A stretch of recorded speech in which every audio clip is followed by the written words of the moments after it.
उसमें से एक प्रेम भी है। प्रेम एक ऐसी घटना है कि ना तो कोई अभिव्यक्ति कर सकता, और प्रेम के लिए कोई विधि विधान नहीं है जी वो तो घटना है, घट जाती है जी। घटती है तो घटती है, नहीं घटती है तो नहीं घटती। फिर भी मैं प्रेम जी से ही पूछ लेता हूँ वो क्या कहना चाहते जी, आप क्या कहना चाह रहे हैं? नहीं, मैं ये कह रहा था जो एक ऑब्जर्वर इज ऑब्जर्व कि जो चीज हम देख रहे हैं वही हम हैं। तो ऐसे तो हमें जैसे आप और हम बीच में स्पेस लगता है, लेकिन एक ऐसी अवस्था होती है जब मैं और तू और मैं एक हो जाता है। हाँ, तो उसके बारे में क्या पूछना, वो तो हो गई, पता लग जाएगा। तो कुछ ऐसे अत्यांतिक सत्य हैं जिनकी व्याख्या करना, फिर भी जो आप कह रहे हैं वो ऐसा है कई गहरे में कि आपको दूसरे की जो मौजूदगी है दूसरे की तरह, वो आपकी अपनी मौजूदगी के कारण लगती है। आप खुद मौजूद है ना, तो ये सारा जगत मौजूद दिखाई देता। जैसे आप जिस तरह से भी मौजूद, जो भी आपकी धारणा मान्यता आपकी मौजूदगी की मन के तल पे, तो आपकी मौजूदगी ही हमें मतलब एक तरह का अलगाव करती है।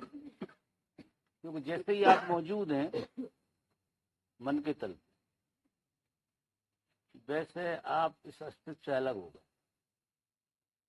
और आप चूंकि अस्तित्व से अलग हो गए तो सब कुछ अलग अलग दिखाई देता है, सब टुकड़ों में दिखाई देता है। सूत्र ये कहता है कि तुम अनुपस्थित हो जाओ।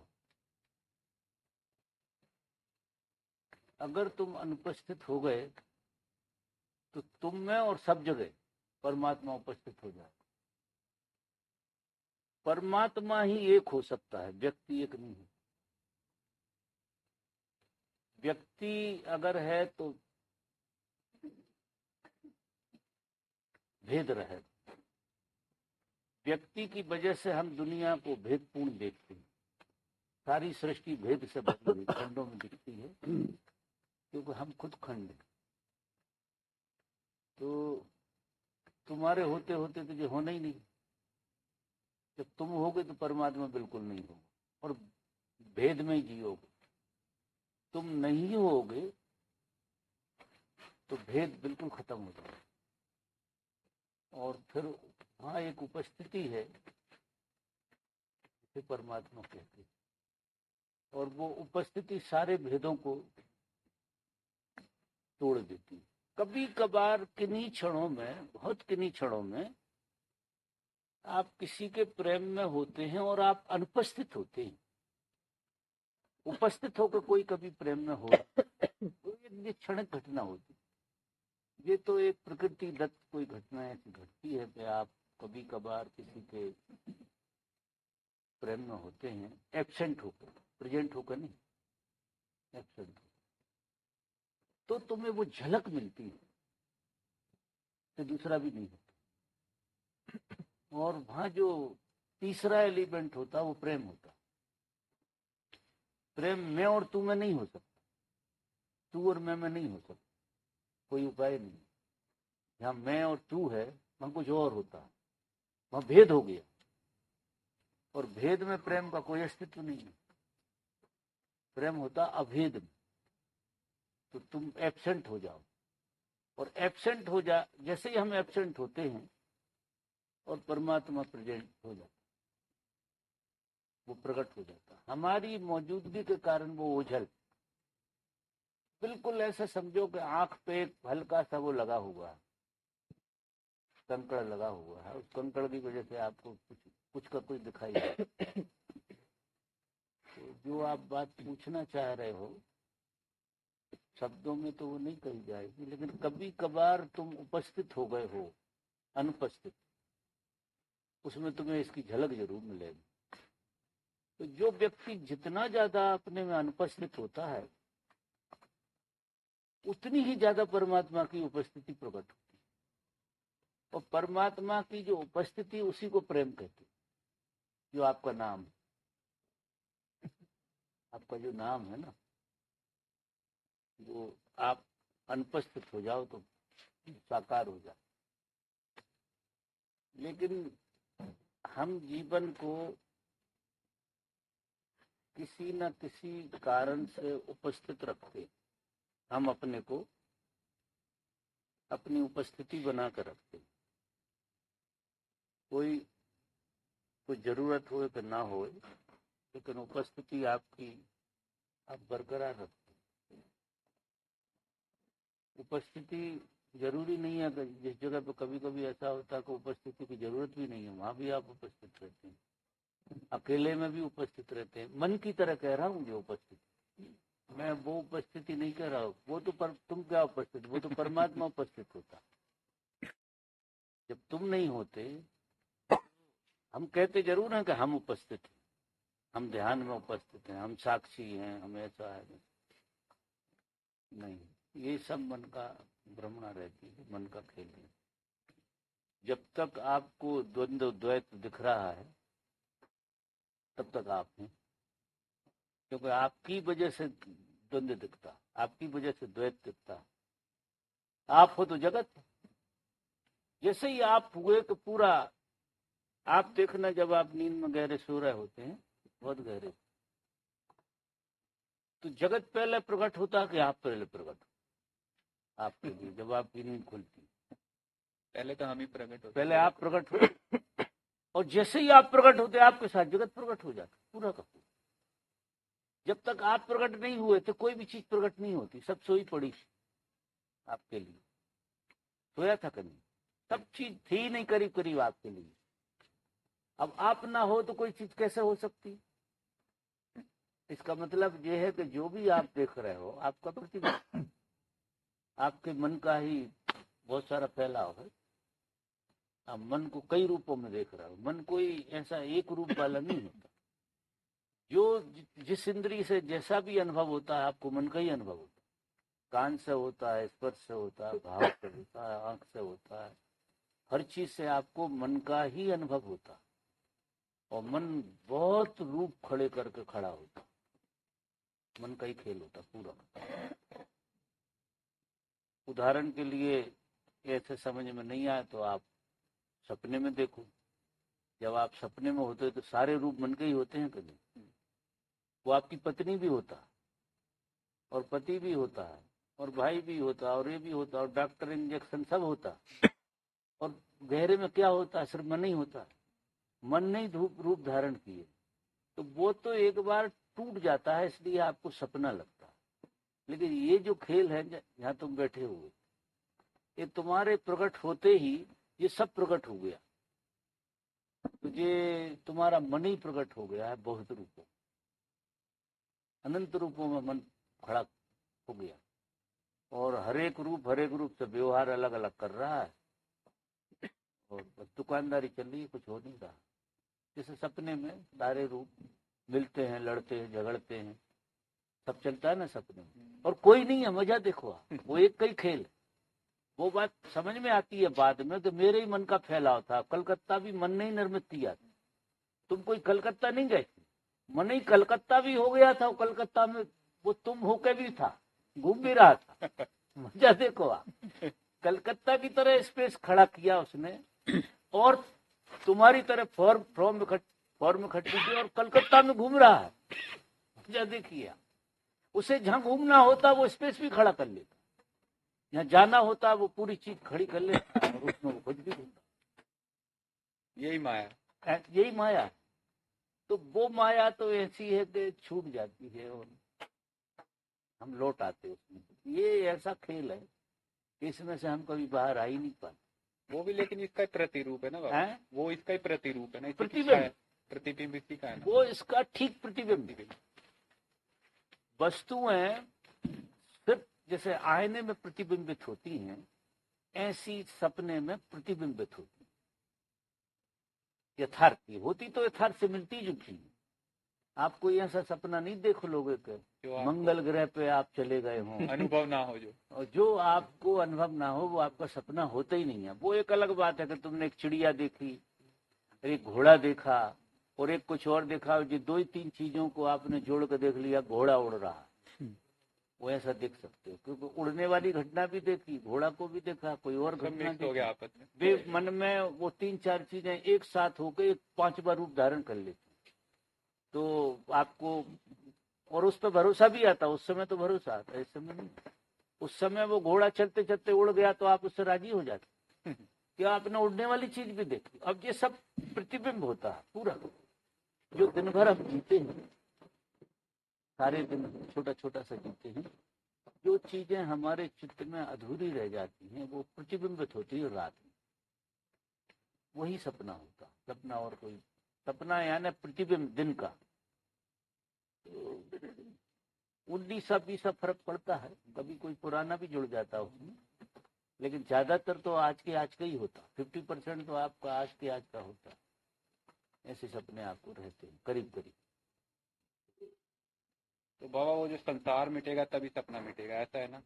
जब संसार मिटेगा ध्यान में तभी सपना मिटेगा, जब तक संसार नहीं मिटेगा। संसार मिटेगा का मतलब ये ऐसा नहीं है। देखो, संसार जो है, कोई पेड़ पौधे नहीं मिट जाएंगे और लोग नहीं मिट जाएंगे, लेकिन इनके साथ जो हमारा मन ने प्रतिबिंब बना रखा वो मिट जाएंगे। जो ऊर्जा हमने दी है, वो जो ऊर्जा आपने दी, मतलब क्या होगा कि जैसे आप अनुपस्थित हो जाओ यहाँ अभी, तो ये संसार होते हुए भी आपको होगा थोड़ी? बिल्कुल नहीं होगा, आपके लिए तो नहीं होगा।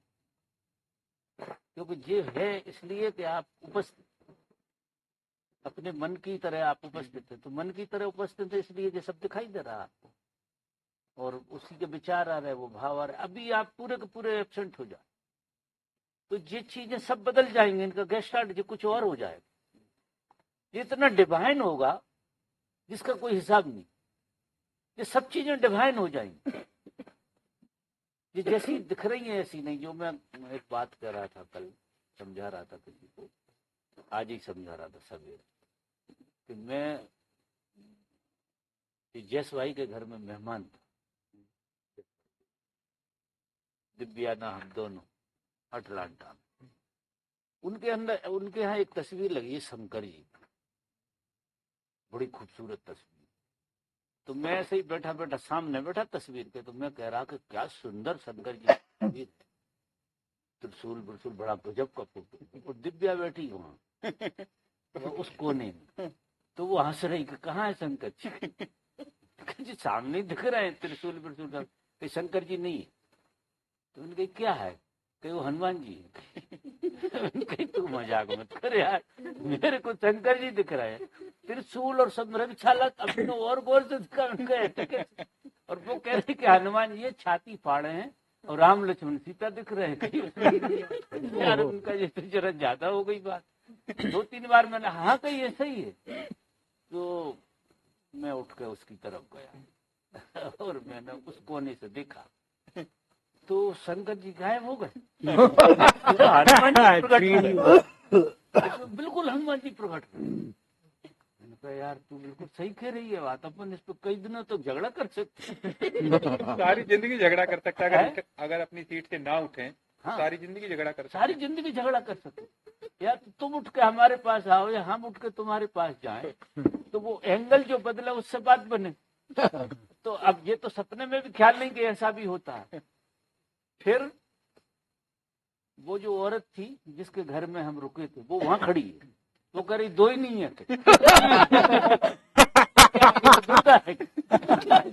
वो दुर्गा जी का फोटो है। आप मरे, ये 2 डायमेंशन तो हमने भी देखे थे, तीसरा तो हमने देखा ही। फिर हम उठ के इस तरफ आए तो सच में काली ऊपर वाली, बिल्कुल एकदम लाल जीप बीप तलवार। क्या डायमेंशन बनाया उस आदमी ने, जिसने वो ऐसे बनते हुए। हाँ, वो 3 डायमेंशन। आप 3 डायमेंशन में देख सकते हैं एक ही चीज की। इधर से देखो तो कुछ दिख रहा है, इधर से देखो तो कुछ, उधर से देखो तो कुछ दिख रहा है। ये तो मैंने फिर देखा, मैंने कहा यार जो मैं उदाहरण लोगों में देता रहता हूँ, ये तस्वीर मुझे साथ में रखना चाहिए।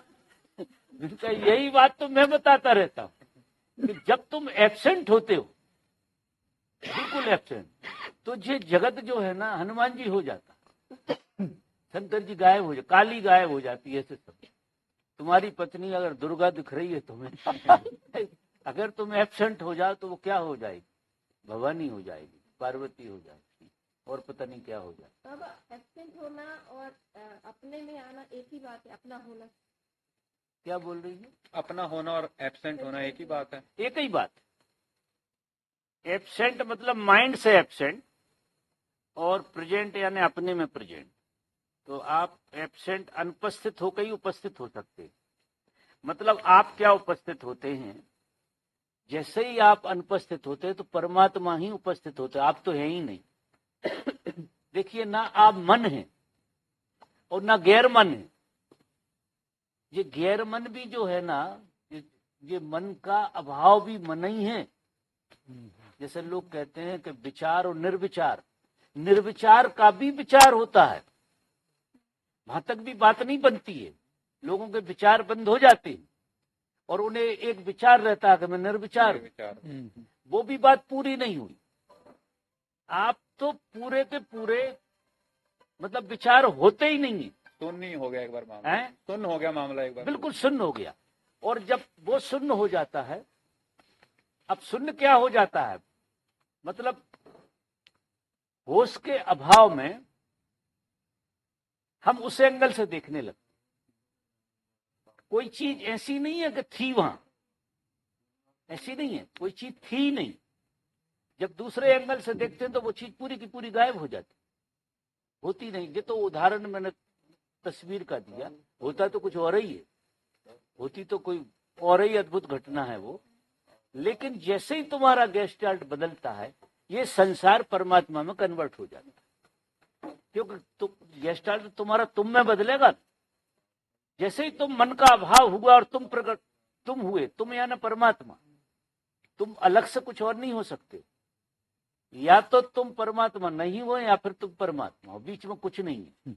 या तो मन है या परमात्मा, तुम तो कहीं नहीं है, तुम कहीं हो ही नहीं। तुम भूल कभी मत कहना कि तुम कभी होगे या कभी थे। या तो तुम अपने को मन मान रहे, मन तुम मान रहे, और जिस दिन मन मानना तुम्हारा बंद हो जाएगा उस दिन तुम परमात्मा होगे। तुम कभी नहीं हो, तुम दूर दूर तक नहीं हो, कहीं से कहीं तक नहीं है, कोई नहीं है यहाँ।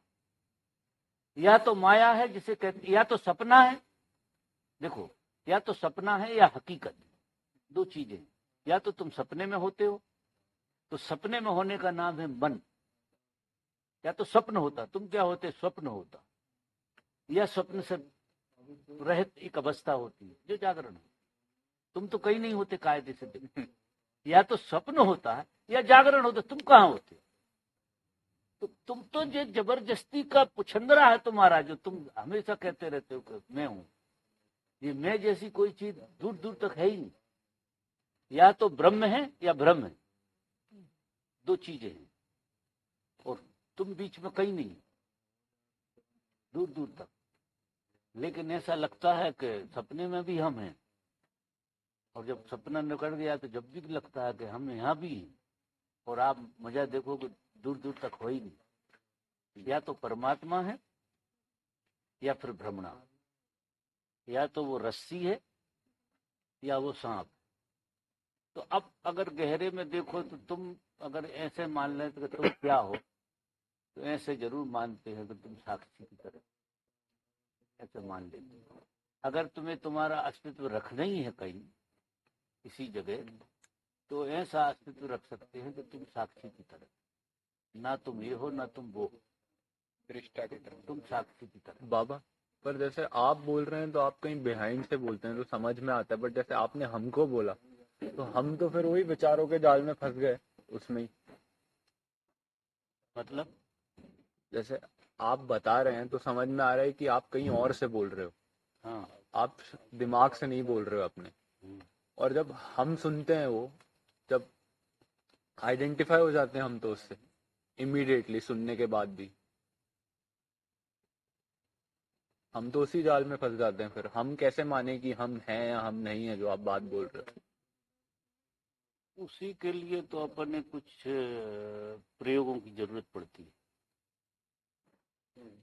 कि जो बातचीत होती है, कभी भी किसी तरह की स्पिरिचुअल जो बातचीत होती है, वो थोड़ा सा तुम्हारे धरातल को हिलाने के लिए होती है। थोड़ा सा तुम जहाँ खड़े हो, जहाँ तुम्हें उस पर शक हो जाए।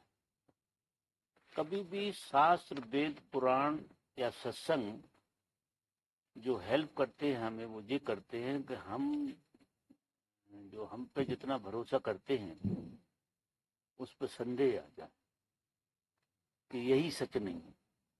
एक दूसरा एंगल भी देखने का, जैसे मैंने दिव्या की बात मान ली, समझना, तो उसने मेरे भीतर संदेह पैदा तो कर दिया। जब वो 2-3 बार बोली, 2-3 बार बोली तो उसने संदेह पैदा कर दिया कि यार कोई बात होगी, इसकी बात में भी कोई दम होना चाहिए। ये इतनी ठोक के कह रही है तो अपन मैं मेरी बात पे क्यों डटा रहूं? अरे भाई, मैं जाके देख लेता हूँ, उसकी तरफ से देख लेता हूँ, और मैं उसकी तरफ चला गया, बात बन गई। तो अब जैसे कोई व्यक्ति कुछ बोलता है, शास्त्र बोलते हैं, वेद बोलते हैं, पुराण बोलते हैं, अगर तुम्हारी तरफ बैठे ही रहे ऐसे ही, तो नहीं, कुछ नहीं, गड़बड़, सब बात फालतू की बात, तो निदान नहीं निकलता। लेकिन ये बातचीत करती जरूर है कि तुम्हें संदेह में तो डालती कि एक बार यार ऐसा तो नहीं है कि ये बात कर रहे हैं वही सही हो। तो पहले शुरुआत कहाँ से होगी कि तुम पे संदेह आना शुरू हो जाए कि शायद वेद कह रहे हैं वो बात सच है, तुम पे संदेह आ जाए, या मैं कह रहा हूँ वो बात सच है। तो वो उसकी तरफ यात्रा जब ही हो सकती है जब तुम पे संदेह आए पहले तो। अब बहुत बार सुनते सुनते सुनते सुनते और कुछ नहीं होगा, तुम पे संदेह होने लगा। अब संदेह होगा तो तुम्हें उठना पड़ेगा, यार ये संदेह आ रहा है, बात ऐसी है। और जब आपको आपके किसी खेल पे संदेह आएगा तो उसका निदान ढूंढना पड़ेगा आपको, नहीं आपको पीड़ा बहुत ज्यादा होगी। इस संसार में लोगों को पीड़ा इसलिए नहीं होती कि जो वो करते हैं, जो वो अनुभव करते हैं, जो वो देखते हैं, उसे सच मान के चलते हैं। और वो सच इसलिए मान के चलते हैं कि जो वो देख रहे हैं वही सब लोग देख रहे हैं। अब सब लोग देख रहे हैं वही तुम देख रहे हो, तो तुम्हें ऐसा भरोसा आता है कि तुम बहुत सही देख रहे हो, क्योंकि तुम्हें गवाही मिल जाती चारों तरफ। जो तुम देख, जैसे कुत्ते को कुत्ता देखा और 50 आदमियों ने भी देखा कुत्ता, तो वो एक ऐसी छवि कुत्ते की हो गई तुम्हारे चित्त में कि तुम्हें भरोसा ही नहीं आएगा कुत्ते के अलावा कुछ हो सकता। लेकिन जो प्रतिभावान लोग हैं, असली में बातचीत करी जाती है प्रतिभावान लोगों के लिए। प्रतिभावान व्यक्ति हमेशा अपने पर संदेह करेगा, और मूर्ख आदमी हमेशा दूसरे पर संदेह करेगा। जो गैर प्रतिभावान आदमी होता है ना, वो अपने को तो बचाता है, खुद पे श्रद्धा करता है और दूसरों पे संदेह करता है। और जो प्रतिभावान होते हैं वो खुद पे संदेह करते, वो दूसरों पे श्रद्धा करते। मजा देखना, बिल्कुल गेस्टार्ट बदलता है पूरा का पूरा। तो अब बातचीत सबके लिए नहीं होती, जब भी बातचीत होती है तो सबके लिए नहीं होती, कुछ प्रतिभावान लोगों के लिए बातचीत होती, जिनके पास प्रतिभा है। और प्रतिभावान आदमी ऐसे नहीं बैठा रहेगा, क्योंकि वो उस चीज का निदान निकालेगा कि यार जब ये कह रहे हैं ऐसा है और मुझे ये चीज ऐसी दिख रही है और कह रहे हैं ऐसा, तो अब निदान तो जब निकलेगा मैं उस एंगल से भी देख तो लूं कम से कम। अब यहीं बैठा बैठा प्रतिभावान आदमी यहाँ बैठा बैठा नहीं रहेगा, तर्क नहीं करेगा कि मैं जहाँ बैठा हूं मैं अपनी जगह सही हूं। जो ये मान के बैठ गया कि जहां वो बैठा वहां सही है, वो वहीं बैठा रहेगा, उसके हाथ में कुछ नहीं आने वाला। सत्संग संदेह पैदा कराता है तुम पे, तुम जैसे हो तुम्हें संदेह में डालने का काम करता है।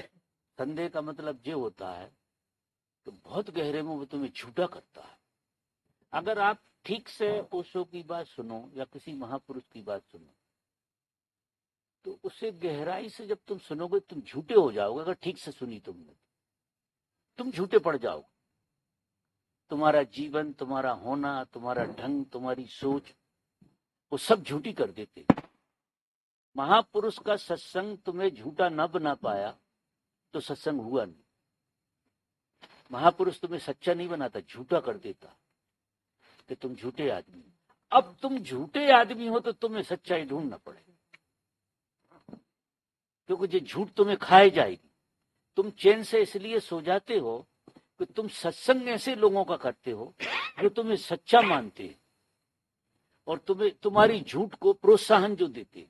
अब ये संसार पूरा का पूरा क्या करता है कि झूठ को प्रोत्साहित करता है और बड़ी झूठ डालने की कोशिश करता है। ये संसार, इस पे संसार टिका भी है और हम एक दूसरे के पूरक होने का काम करते रहते हैं इसमें, कि चूंकि हम भी झूठे हैं तो हमें हमारी पत्नी सच्चा बना देती है, बच्चे बना देते हैं, परिवार बना देता है, यार दोस्त सब बना देते हैं। हमें अपनी जगह बना देते हैं कि तुम जैसे हो ऐसे ही बने, उसकी खबरें देते रहते।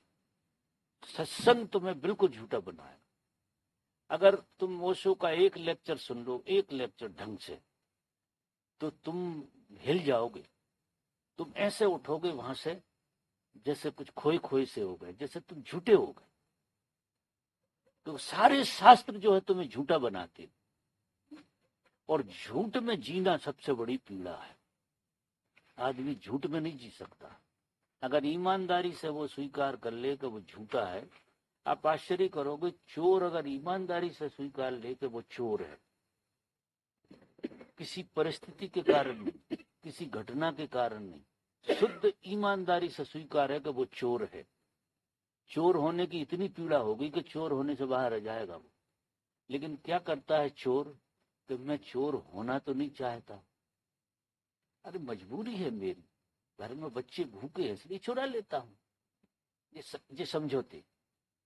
वो चोर ऐसे समझाता है बड़े तरीके से अपने को कि मैं चोर नहीं हो सकता, मैं चोर कैसे हो सकता हूं, लेकिन चोरी मुझे मजबूरी में करना पड़ती, इन कारणों से करता हूं, उन कारणों से करता हूं, उन कारणों से करता हूं। वे सारे कारणों से वो अपने को समझा लेता है और समझा लेता है और रोज चोरी करता है दूसरे दिन। अगर वो ईमानदारी से स्वीकार ले कि कोई कारण नहीं है, मेरी प्रवृत्ति ही चोर की है, मैं चोर हूं, कोई दूसरा कारण नहीं है, मैं जिम्मेदार हूं, वो चोर की मेरी प्रवृत्ति है। अब चोर की प्रवृत्ति को स्वीकार करना पीड़ादायी हो जाएगा। चोर को निकलना पड़ेगा चोर की प्रवृत्ति में से। अगर तुमने संत पुरुष को सुन लिया ठीक से, तो वो जिस तरह से वो चोर की बात मैं कह रहा हूं, तुम भी अपने आप को कितना झूठा अनुभव करोगे। तुम कौन से तरह के ठग हो, कौन से तरह के चोर हो, क्या है वो तुम्हें याद आती रहेगी, वो खाती रहेगी वो याद। तुम्हें ऐसा लगेगा इस संसार में इस ढंग से तो नहीं जीना, इतना झूठा तो बिल्कुल नहीं जीना मुझे, इतनी झूठ के साथ जीना कोई जीना नहीं। किसी ने कुछ किया कह दिया मैं वही हो गया, किसी ने फिर कुछ कह दिया मैं वही हो गया। कभी मैंने सोचा भी नहीं कि मेरा कोई अपना अस्तित्व भी है कि नहीं, कि एक झूठ का पिटारा लेकर मैं घूम रहा हूँ, कोई भी मुखौटा लगा के जी लेता हूँ, कोई भी मुखौटा लगा के जी लेता। अब ये सत्संग में जो झूठे मुखौटे हैं, ये झूठे दिखाई देने लगते सत्संग में। तो सत्य जो है, सत्य कहीं से आएगा नहीं। महापुरुष कभी सत्य नहीं देते, महापुरुषों से आपको सत्य नहीं मिलेगा, इस फिक्र में मत रहना। अगर सत्य तुम्हें दिखाई दे रहा हो महापुरुषों से, तो तुमने उनके आगे भी एक मुखौटा ओढ़ लिया, ये पक्का मान लेना। एक मुखौटा सत्य का भी डाल लिया। महापुरुष से सत्य नहीं मिलता है, कहीं भी नहीं मिलेगा, क्योंकि सत्य तो मिलने मिलाने की घटना नहीं है, वो तुम्हारा स्वभाव। महापुरुष तुम्हारे झूठ को हटाते, झूठे मुखौटे को झूठा मुखौटा बताते कि तुम झूठे हो पूरे के पूरे। उनके सारे प्रवचन में अगर गौर से देखोगे तो सारा प्रवचन तुमको बिल्कुल झूठा कर देगा और तुम झूठ की पीड़ा से इतने भर जाओगे कि फिर तुम्हें सत्य की खोज करना पड़ेगा। क्योंकि महापुरुष सांत्वनता नहीं देते, ये सब झूठे लोग सांत्वनता देते हैं। जैसे तुम हो, हाँ भैया तुम ठीक हो यार, कोई खास बात नहीं है, ठीक है, थोड़ी बहुत गलती, अरे ठीक है यार, सब करते हैं, हम भी करते हैं यार, ऐसा थोड़ी। तो वो तुम्हें ज्यों का त्यों लीपा पोती करके ठोक ठाक बजा के वहीं रख देते। ये संसार का खेल, और इसी दम पे ये संसार चलता भी। झूठ को सांत्वनता देती रहती है। एक चोर दूसरे चोर का मौसियारा भाई हो जाता है, तो वो बड़े अच्छे ढंग से वो समझा देता है कि नहीं यार, तू भी ठीक कर रहा हो, मैं भी ठीक कर रहा हूँ, मेरी भी परिस्थिति तेरी भी परिस्थिति, ऐसा थोड़ी है यार, दुनिया कुछ भी कहे लेकिन अपन ठीक चल रहा है। ऐसा करके वो आगे बढ़ता रहता। तो सत्संग क्या करेगा, अगर ठीक से सुना है तो तुम्हें कुछ मिलेगा नहीं। ये जो तुमने बात कही कि हम समझें के, ये तुम्हें सत्य तो किसी से मिलने ही वाला नहीं, क्योंकि सत्य लेन देन की घटना नहीं, हैपनिंग है। अगर झूठ की तरह तुम्हें समझ में आ गया तो झूठ में तुम रुक नहीं सकते हो। झूठ तुम्हारी कट जाएगी, और झूठ जैसे ही कटेगी तुम में सत्य पैदा होगी। तुम्हारी उपस्थिति जो है वो झूठ की है। तुम जो उपस्थित हो वो झूठी उपस्थिति है ना, तुम्हारी झूठा मुखौटा। अब सारे मुखौटे हटा के तुम जियो, सारे मुखौटे, तो तुम नंगे नहीं हो जाओगे। अभी तुम्हारे हाथ में जैसे कुछ भी नहीं रहेगा, ऐसा हो जाओगे, भिखमंगे हो जाओगे बिल्कुल, जैसे कंगाल, कुछ भी नहीं बचा है, सिर्फ मुखौटों। जितने ज्यादा मुखौटे चढ़ा कर जो आदमी जीता है उतना वो रईस कहलाता है। और जिसको मुखौटे बदलने की बहुत तीव्र वो आ गई हो तरकीब, वो चालाक हो जाता। वो दूसरों को खूब धोखा देता रहा, नए नए मुखौटे पहन के धोखा देता रहता। और यहाँ सुख दुख का भी खेल ऐसा ही है कि जो ज्यादा मुखौटे बदलते हैं वे सुखी जैसे दिखाई देते हैं, जो मुखौटे बदल नहीं पाते बेचारे वे गरीब दिखाई देते, वे दुखी दिखाई देते। फर्क कुछ नहीं है, कोई रत्ती भर फर्क नहीं है। एक होशियार आदमी मुखौटे ज्यादा बदल रहा है, और एक आदमी ऐसा है जो मुखौटे मुश्किल से बदल पाता है, क्योंकि उसे मौका नहीं मिलता बदलने का, जहाँ खड़ा वहीं खड़ा। तो वो ज्यादा दुखी होता है, जो ज्यादा सुखी। आखिर दोनों ही दुखी, सुखी कोई नहीं है। सुखी होने का उसे भ्रम पैदा होता। महापुरुष तुम्हारे जो सब मुखौटे उतारते हैं, अगर तुम ईमानदारी से उनके प्रेम में हो, जो कि होते नहीं है लोग, तो वो तुम्हारी खाल निकाल देते हैं पूरी धीरे धीरे, और तुम्हें ऐसे कर देते हैं कि तुम ऐसे खड़े हो जाओ, आग पे खड़े हो गए हो, ऐसे खड़े हो जाओ तपती आग पे। क्योंकि मुखौटे तुम्हें जिलाते हैं बहुत अच्छे ढंग से, मुखौटे उतर जाते तो सुबह कंपन के और कुछ नहीं रहता, ऐसी स्थिति आ जाती।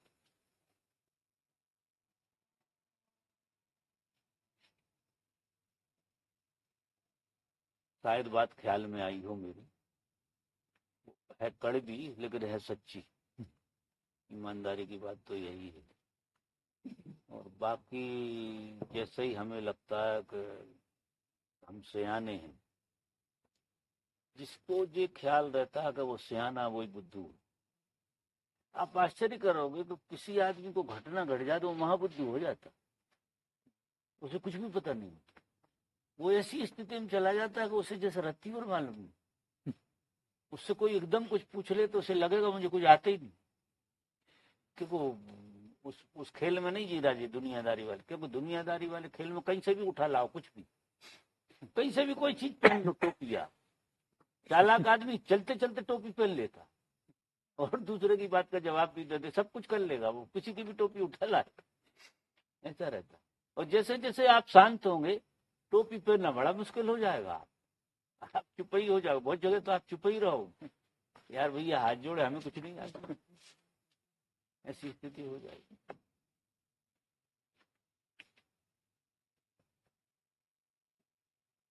सीरियस बात कह दी ना, सन्नाटा हो गया। नहीं वो ढूंढ रही है कुछ चप्पल है?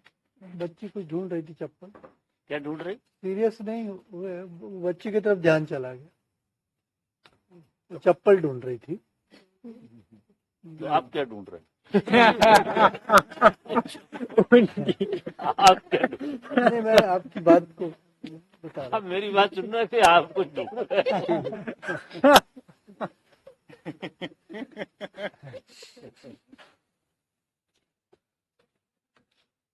बाबा अमेरिका में जब आप प्रवचन दे रहे थे तो कुछ प्रवचन यूट्यूब पे अपलोड किए गए थे। जो अमेरिका में आप प्रवचन दे रहे थे यूएस में, हाँ तो कुछ एक प्रवचन यूट्यूब पे अपलोड किए गए थे, कुछ एक चैनल सच्चे है ना। कुछ चैनल पे। यूट्यूब पे कह रहे हैं कुछ प्रवचन आपके अमेरिका वाले इंटरनेट अपलोड पर किए गए। यूट्यूब पे डाले थे कुछ प्रवचन। मैंने नहीं डाले, पता नहीं किसी ना ने किसी डाले। ने डाले होंगे। कोई ने डाल दिए। तो मैं उसमें तो फेवर में रहता था। उसमें बाबा आप एक जगह कह रहे थे ना ध्यान के बारे में कि ऊर्जा का होना बहुत जरूरी है, वरना तुम ऐसे ही बैठे रहोगे, कुछ होने वाला नहीं है तुमसे। तो ऊर्जा को जगाने के जो प्रयोग हैं, आदमी एक ऊर्जावान बन पाए सामान्य आदमी से, मतलब वो बात भी कही है मैंने उसमें कि कैसे प्रयोग किए जाए। वो पूरा मैं देख पूरा नहीं पाया, विज्ञान खोला था उसका। वो पूरा वीडियोस में है नहीं। तो मैं चाहता था कि जैसे कि एक तो प्रयोग होते हैं व्यवस्थित, कि जैसे आप 1 घंटा सक्रिय ध्यान किया या कुछ भी किया, उसके अलावा एक तो वो प्रयोग, और एक वो बातें जो कि आप दैनंदिन जीवन में कभी भी आप कर सकते हैं, थोड़ा सा समय मिले आपको, छोटी छोटी बातें। देखो, ऊर्जावान अगर आपको बनना है, ऊर्जा आदमी की सबसे ज्यादा ठंडी हुई किस चीज से? डल आदमी किस चीज से हुआ? सुरक्षा से। सुरक्षा ने आदमी को सोख लिया। जितना ज्यादा सुरक्षित आदमी होता है उतना ज्यादा नपुंसक होता है, ऊर्जाहीन होता। और दौड़ ऐसी है कि सुरक्षित होना है। ऊर्जा पैदा होती, अब जैसे कल आप थोड़ी देर को मेरे साथ गए थे, आप गए थे नाव पे ना, नाव में गए थे। हाँ। आप देखो, कल जब अपन लौट के आ रहे थे तो किसी के आलस दिखाई दे सकता था वहां? एक भी आदमी आलस में दिख सकता था क्या? और किसी से भी पूछो ऊर्जा है कि नहीं, तो सब कहते हैं। सबके पास ऊर्जा थी और उनकी औकात से ज्यादा थी। कारण था असुरक्षा। फिर भी इतनी असुरक्षा नहीं थी, लेकिन थोड़ी बहुत असुरक्षा तो थी। अब इतनी सी असुरक्षा ने तुम्हारे प्राण ऊपर उठा दिए। तो अब ये सीखने की बात है कि जरा सी असुरक्षा में जब हम जीते हैं तो हमारे पूरे प्राण उठ जाते। प्रयोग करना पड़ेंगे असुरक्षा। जितना ज्यादा असुरक्षा का प्रयोग आदमी करेगा उतना ज्यादा ऊर्जावान हो जाए। अभी देखो, मैं आपसे कहूं कि तुम नदी पे चले जाओ अकेले, अभी गेट खोल कर और चले जाओ, आपके इस गेट से और वो मंदिर तक जाओगे, सब विचार शांत हो जाएंगे। बीच में 2-4 विचार बहके रह जाएंगे, बाकी सब तुम्हारा संसार तो गायब हो जाएगा। बिल्कुल कोई संसार तुम्हें ना बीबी याद आ सकती, ना कुछ याद नहीं आएगा। मैं क्या आएगा, यहाँ से कुछ ना हो जाए, आ जाए। और इतना करंट होगा तुम्हारे भीतर, इतना करंट के तुम लहर की तरह चलोगे, लहर की तरह। एक हल्की सी चीज तुम्हें ऐसे ऐसे कर देगी, क्योंकि एकदम ऊर्जा खड़ी हो जाए, उदम ऊर्जा खड़ी हो जाए। करके देख लो, अगर अनुभव करना है। चाबी हम बता देते महाराज। तो अब कभी भी आदमी ने जो ख्याल नहीं किया कि मैं डल क्यों और ऊर्जा कैसे प्रकट होती है। जितना ज्यादा असुरक्षा में अपने को फेंकोगे उतने ज्यादा ऊर्जावान होगे। ध्यान भी हमको एक अवस्था तक, सुरक्षा तक जब हम जाते हैं तब तक हम कुछ पाते नहीं। ध्यान भी एक ऐसी अवस्था में ले जाता है जहां तुम असुरक्षित अनुभव करने लगते कि अब किसी भी क्षण तुम्हें कुछ हो सकता है। ऐसी स्थिति में आ गए थे, किसी भी क्षण कुछ भी घट सकता है, अब सुरक्षा बची नहीं। जैसे आप अस्तित्व के हाथ में चले गए, अपने हाथ में कुछ बचा नहीं। वहां देखो कितनी ऊर्जा उठे। इतनी उदम्ब ऊर्जा ही चाहिए ध्यान के लिए। अब ये रजाई ओढ़ कर सो जाना, चुपचाप मच्छर से भी बच लेना, सबसे बाहर हो जाना और अपने आप को बिल्कुल हर घटना से बचा कर रखना, ये सब धर्म से अलग चीजें। अब तुम कहो कि तुम ऊर्जावान हो जाओ, तो ऊर्जावान कोई खींचातानी अकेले से नहीं होगे। एक तो प्राणायाम का प्रयोग हुआ, काम चलाओ। लेकिन सही ऊर्जावान आप होते हैं जब आप असुरक्षा में होते। एक बार मैंने कभी चर्चा की थी इसकी, एक बार मैंने एक प्रयोग कराया लोगों, बहुत बढ़िया प्रयोग। अंडरस्टैंड, अब तो मैं बूढ़ा हो गया, पहले जवानी में ज्यादा करा था क्योंकि शरीर साथ देता। मन तो मेरा अभी भी ज्यों करता हूँ, सिर्फ शरीर थोड़ा बूढ़ा हो गया। तो हम गिरनार में गए, तो गिरनार में वो जो दीपड़ा होता है ना, एक शेर टाइप की जाति होती, कोई शेर जैसे ही होता है, बहुत खतरनाक होता है, शेर से भी ज्यादा खतरनाक होता है। तो ऐसा ऊपर चट्टान पे ऊपर खड़ा दहाड़ मार रहा जोर से, हम लोग सब 10, 12, 15 लोग थे नीचे, और उसकी दहाड़ सुन रहे, देख भी रहे उसे। तो रात के 10, 11 बजे मैंने सबसे कहा कि यार तुम लोग मुझे बहुत प्रेम करते हो। हाँ, उनका चलो अपन दीपड़ा के पास चलते। रात के 12 बजे दीपड़ा के पास चलते। उन दिनों नया नया मामला था, बहुत लोग प्रेम करते थे मुझे, भरोसा भी करते थे। चल दिए साहब 15-1 लोग मेरे साथ, आगे मैं जा रहा, एक आदमी आगे नहीं, अगर कहा तो आपको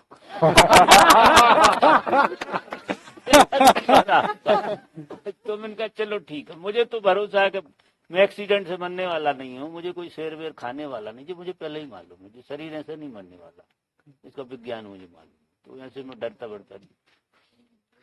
आगे गया, हम ले गया सबको। अब आप देखो, वो अंधेरे में आप कुछ ज्यादा दूर जाकर तो ये भी पता नहीं लगा कि वो दिशा कहाँ चली गई, और वो भी कहाँ चला गया होगा, वो कोई आपका इंतजार थोड़ी कर रहा, चला गया होगा कहीं ना कहीं। हम ऊपर पहुंचे और एक खूब चौड़ी शिला थी, मैंने कहा हम सब लोग यहाँ थोड़ी देर बैठते हैं। जनाब जब हम वहाँ बैठे हैं, वहाँ सारे लोग एब्सेंट हो गए और सब प्रेजेंट हो गए थे थोड़ी देर के लिए। ऐसा भय कि पत्ता हिल जाए तो पूरा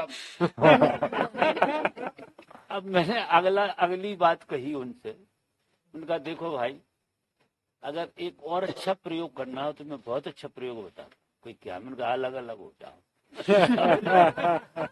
मैं भी अलग हो जाता हूँ, और तुम सब इस दिशा में जाओ, तुम इस दिशा में जाओ, तुम इसमें जाओ, सब अलग अलग हो जाओ, देखो बड़ा मजा आएगा। सो सब पांव तो गिर गए सब देखो हरिश्चंद्र जरा ज्यादा ही अजमा लिया, आप हमें ज्यादा मत मतलब हम अभी तक मरे नहीं थे, बड़ी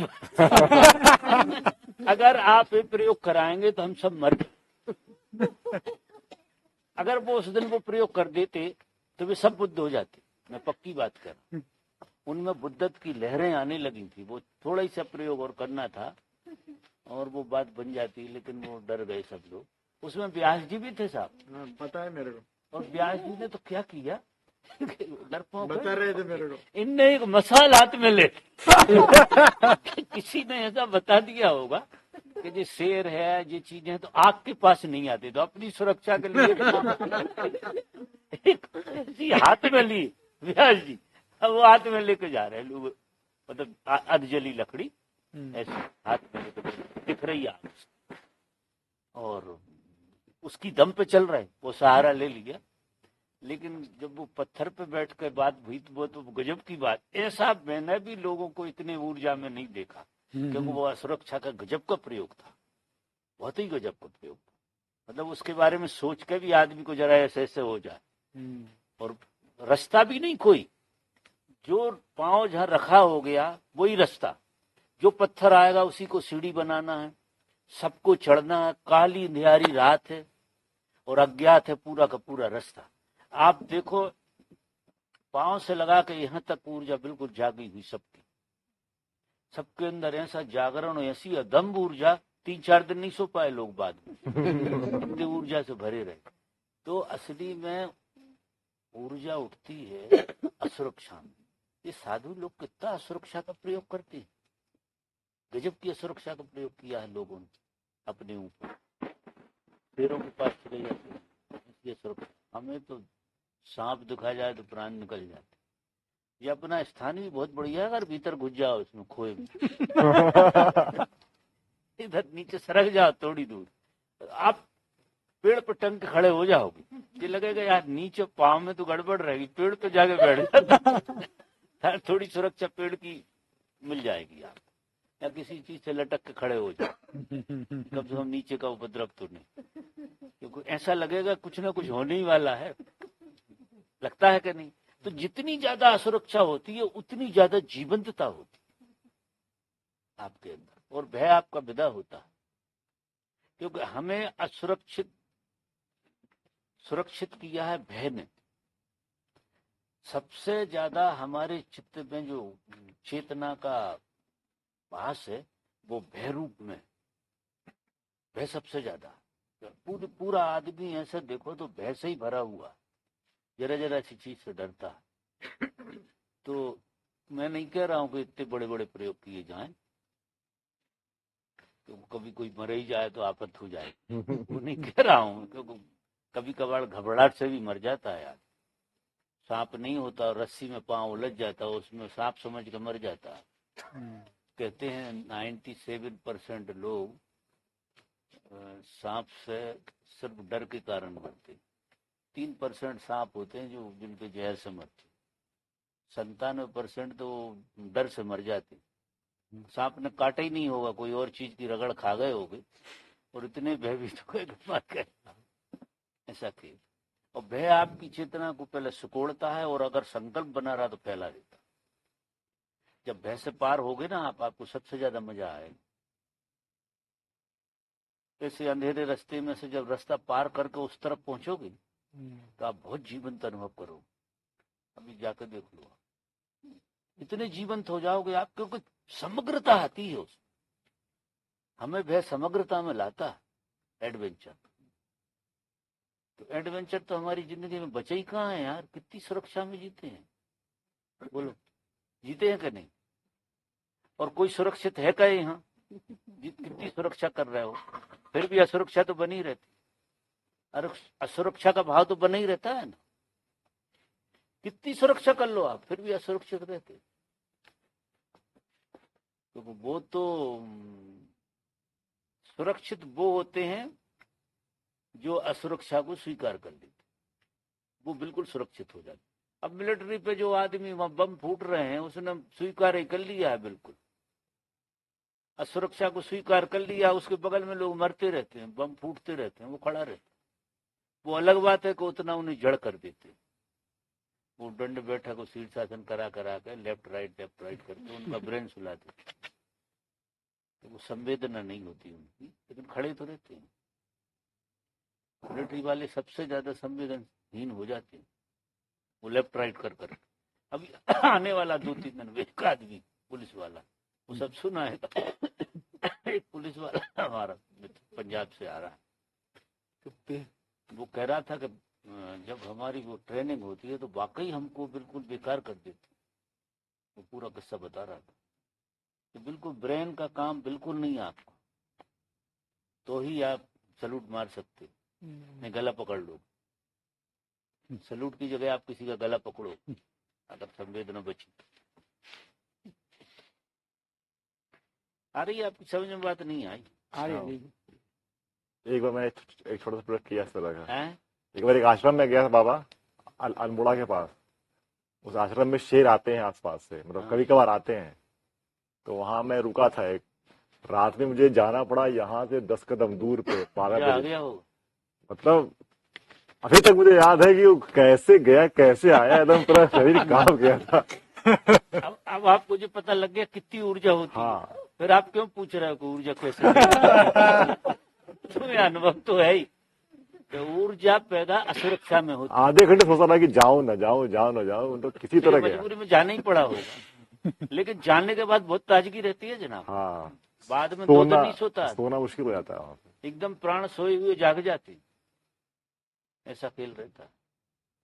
तो मैं नहीं कह रहा हूं इतने बड़े बड़े, लेकिन हमें सुरक्षा का ख्याल कम और असुरक्षा का ख्याल मतलब उस तरह से ज्यादा। असुरक्षा का मौका आए तो उसे जी लेना, तुरंत सुरक्षा मत ढूंढना।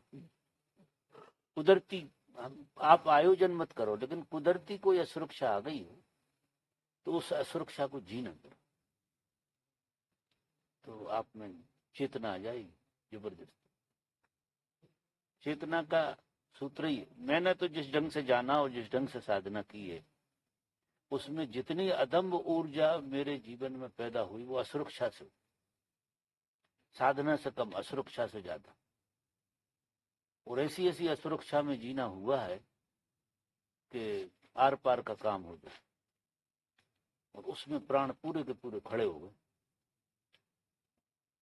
तो अब छुपी तो सबके अंदर है वो ऊर्जा, हम सबके अंदर छुपी हुई है, बराबरी से छुपी हुई है, लेकिन उसको सुरक्षा का भाव देके, सुरक्षा के आयाम से हमने सुला के रखा है। तो वो ऊर्जा आपके काम में थोड़ी आ रही। सुरक्षा से आपने ऐसा हो गया जैसे किसी का बैंक बैलेंस जमीन में दबा पड़ा हो और दीमक लग रहा हो उसको, और धीरे धीरे तो वो भूल ही गया हो कि कितना बैंक बैलेंस पड़ा हुआ है, वो किसी काम में नहीं आया, वो मर गया।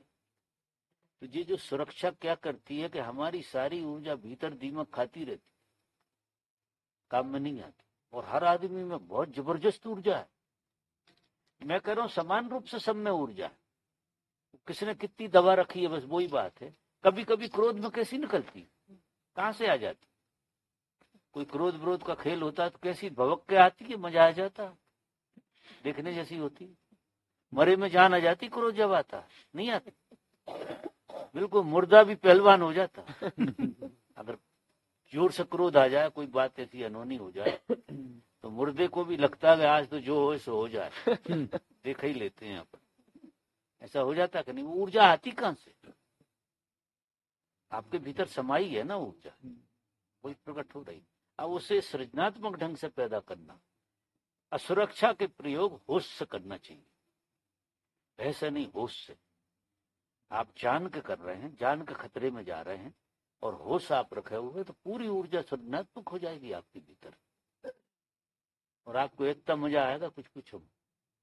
तो बाबा आपने जो प्रयोग किए वो मतलब जो असुरक्षा थी वो मतलब प्राकृतिक थी, या जो आपने प्रयोग किए असुरक्षा के, हाँ, असुरक्षा मतलब प्राकृतिक रूप से प्रकट हुई, या आपने वो परिस्थिति पैदा की? करीब करीब बहुत सारी घटनाएं तो प्राकृतिक ही रही हैं। थोड़े बहुत आयोजन, जिन चीजों का डर ज्यादा लग रहा था, तो ऐसे जैसे सांप का डर ज्यादा लग रहा है कुछ ऐसा, तो फिर ऐसा लगा कि यार अब इसके कितने दिन तक डरेंगे, इस अनुभव से ही गुजर जाते, उसका अपना मुकाबला हो ही जान देते। मतलब ऐसे प्रयोग, जैसे मुझे सांप का डर लगता था, तो मेरे मन में एक भाव आया कि मैं डरता हूँ सांप से, मुझे अनुभव तो है नहीं, सांप खाता हो तो अमृत भी हो सकता, कौन जाने। सांप के काटने से कोई अद्भुत घटना घटती हो, किसको पता। और इस समय अपने प्राण क्यों सिकोड़ रहा हूँ, तो मुकाबला ही कर लेता। फिर ऐसी जगह पे जाना हुआ जहाँ सांप हो सकते हैं, आ सकते हैं, और वो सारा प्रयोग पूरा सफल हो गया, सांप का विदा हो गया और ऊर्जा पूरी खड़ी हो गई, मजा आ गया। ऐसी जगह में चैतन्य बहुत रहना पड़ेगा ना, इतना सचेत कि कोई जरा सा भी हल्का सा पत्ता हिलेगा और आपको तो, आप जब सांप की जगह में पहुंच गए तो सांप को ही ख्याल आएगा ना, भले ही सांप ना हो, एक खरखराहट भी होगी तो आपको तो सांप का ही ख्याल आएगा। तो अलर्टनेस कितनी रहेगी आपकी। मतलब ऐसे कुछ छोटे मोटे प्रयोग। बाकी प्राकृतिक ढंग से तो मेरे जीवन में बहुत सारे प्रयोग हुए जो ऑटोमेटिक आ गए, आमने सामने हो गए। जैसे कि एक बार एक जगह की बात है कि मैं एक बहुत बड़ी नदी में कूद गया और उस पार जाना था, ऐसे ही ठसक में, कौन जाए पैदल, इतना घूम कर जाना पड़ता है, ऐसे ही निकल जाए। बीच में पहुंचा मैं और मेरे प्राणों में भय कि मैं जा नहीं सकता, उस पार नहीं जा सकती।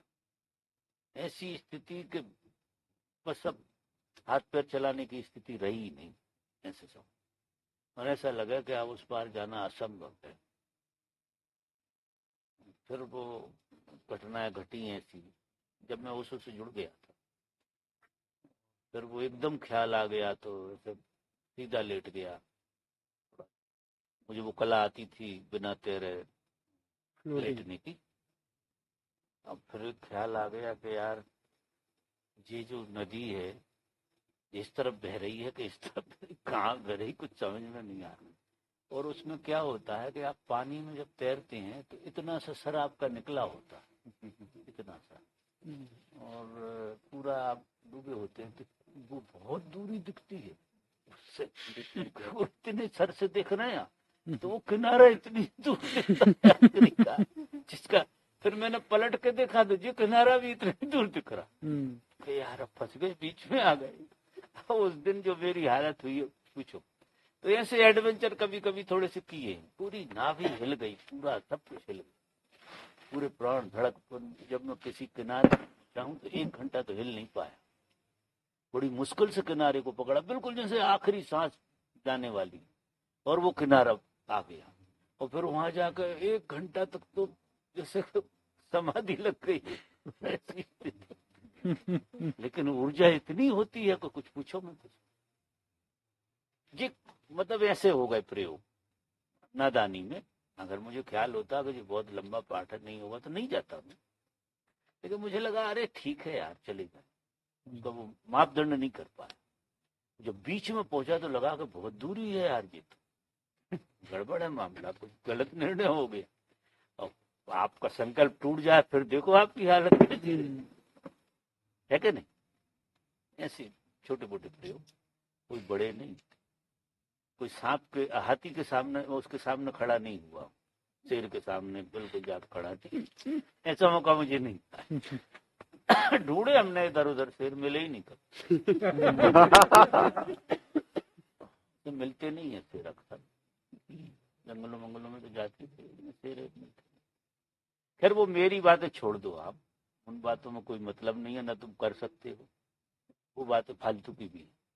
आप तो छोटे छोटे जो आपने प्रश्न पूछा है उसकी तरफ जाएं कि ऊर्जा आदमी में कैसे बने, ज्यादा ऊर्जावान कैसे हो। तो उसका महामंत्र ये है कि सुरक्षा का बोध खत्म कर दो अपने भीतर से, असुरक्षा में जीने का आनंद लेने लगो, बिल्कुल बदल लो अपनी जिंदगी का गेस्ट हार्ट। जितने ज्यादा असुरक्षा में जीने के लिए आप तैयार होंगे उतने प्राणवान हो जाए। एडवेंचर आदमी के भीतर से छुपी हुई सारी ऊर्जा को बाहर निकालता, बड़ा बड़ा नहीं, छोटा छोटा, शेर वेर के सामने नहीं जाना, लेकिन छोटे छोटे से जो जहां जहां तुमको असुरक्षा लगती है ना, वो असुरक्षा का ख्याल अभी बंद कर दो। और कभी कभी तो हमें 90% तो बिना मतलब की असुरक्षा का ख्याल रहता है, वहां कोई असुरक्षा है ही नहीं। हमारी आदत हो गई है असुरक्षा से बचने की, तो हम असुरक्षा भी पैदा कर लेता है मन बिना मतलब। बहुत बार ऐसा होता है, 90% लोगों की ऐसी स्थिति है, वो असुरक्षित बिल्कुल नहीं है, लेकिन असुरक्षा से बचने का आयोजन करते हैं, वो असुरक्षित है ही नहीं। गौर से देखें तो वे असुरक्षित नहीं, लेकिन उन्हें ऐसा लगता है कि असुरक्षित हैं, फिर आयोजन कर रहे तो ठंडे हो, उससे ठंडा होता है। ख्याल में आ रही मेरी बात? नहीं आ रही?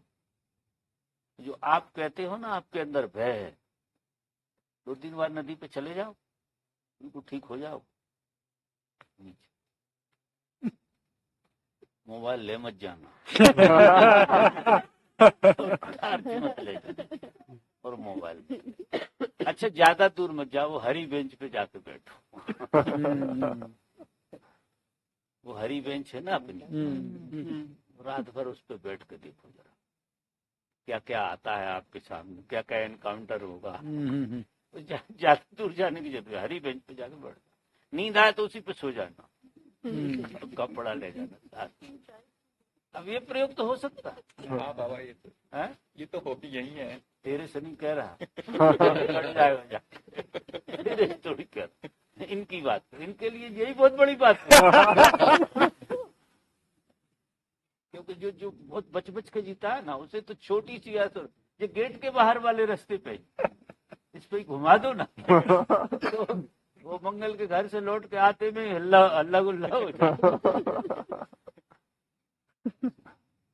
आज भी कर सकते हो, आज क्या दोज की रात है, ये दिवाली के दूसरे दिन कुछ बड़ा इजोटेरिक होता है, दर्शन होंगे आपको अगर आप आज रात में चले जाओ, मजा आएगा। आज के रात जागरण करो, आपको बड़ा अच्छा लगेगा। लेकिन एकांत में। तो हरी बेंच तक तो जाना पड़ेगा। बेंच पे सुलाएंगे, अरे मजाक मत लो। तब बेंच पे सुलाओगे। नहीं, कम्बल अब्बल ले जाओ, आप रजाई बजाई ले जाओ। ऐसा अवसर बाबा कहाँ आता है? सतगुरु खुद कह रहा है कि वहाँ जाओ और मजा आ जाएगा, ऐसा कहाँ है? अभी कह रहा हूँ। लेकिन अब वो प्राण बहुत चाहिए उसको। बाबा टास्क तो ले जा सकते हैं। क्या टास्क क्या कह रहे? टॉर्च तो ले टास्क तो होने ही नहीं। टास्क से तो राज खुल जाएगा। रास्ते में नीची जगह टार्च तो क्या करेगी, रस्सी को रस्सी की तरह देख लेगी, बात खत्म हो जाएगी। टार्च नहीं, भीतर की टार्च से आपको देखना। वहाँ पेड़ हिलते हैं रात के।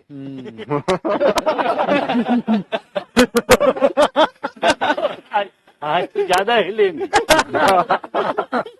पेड़ हिल सकते हैं, घुंघरू बज सकते हैं। आज के दिन कम से कम बहुत गजब के खेल। और आज का दिन तो ऐसा है कि तुम्हारे कमरे में भी कुछ हो सकता है।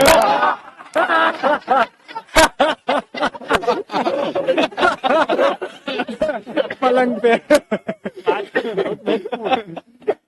ये जो जितने त्योहार होते हैं ना, होली, दिवाली, संक्रांति, इनमें कुछ जुटेरक होता है, बहुत बढ़िया होता है। तो ये आपके भीतर से कुछ निकाल भी देता है, कुछ आपको अनुभव भी अच्छे होते हैं। कर लो प्रयोग, भले कुटिया में बैठो आज रात भर ही, लाइट बंद करवा देना है।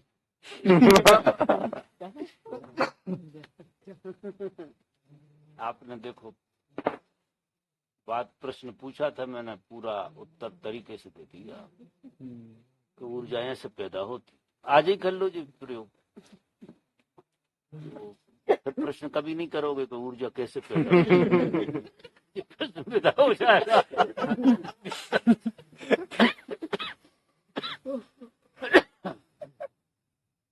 हमारा स्मरण मत करना एक बार भी, ये ख्याल भी रखना, चाहे कितने भी हमारा स्मरण।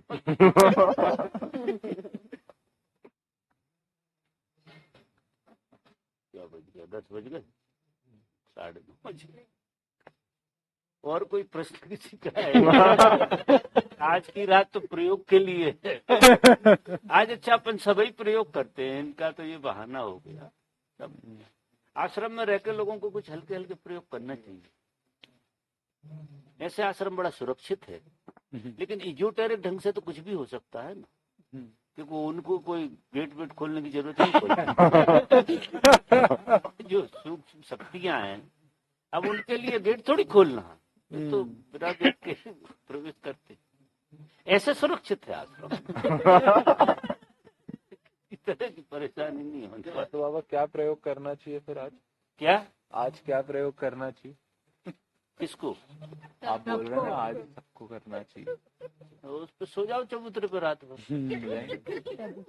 चबूतरे पे रजाई वजाई डाल लो, लाइट बंद कर सो जाओ, सो जाए, सोते रहो। देखो फिर क्या प्रयोग तो वो करोगे जब पता लगेगा क्या होता। फिर अकेले ही फिर कोई आ जाएगा तो फिर कोई मतलब नहीं। कौन आ जाए? नहीं, कोई 2 बंदे भी सोएंगे तो फिर कोई मतलब दो क्यों सोएंगे? कोई भी आ जाएगा। नहीं, तुम वो कोई दूसरा थोड़ी जा रहा, तुम ही जा रहा। हाँ, मैं ही जा रहा हूँ। बाकी सब कमरे में सोएंगे। अपने गेट लगा। ये रिजर्व हो गया तुम्हारे लिए, हाँ पक्का आ रिजर्व हो जाएगा। गया, सबने सुन लिया। इन लोगों ने पहले कर लिया ऐसे प्रयोग। आपको करना है, अगर करना है हाँ कर रहे हैं। आप देख लो, बढ़िया गद्दा बिछाओ, रजाई ओढ़ो।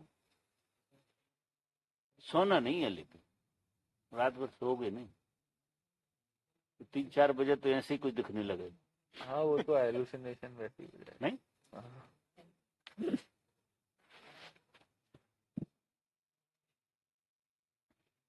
विश्राम किया जाए, क्योंकि अभी यही दिखने लगेगा।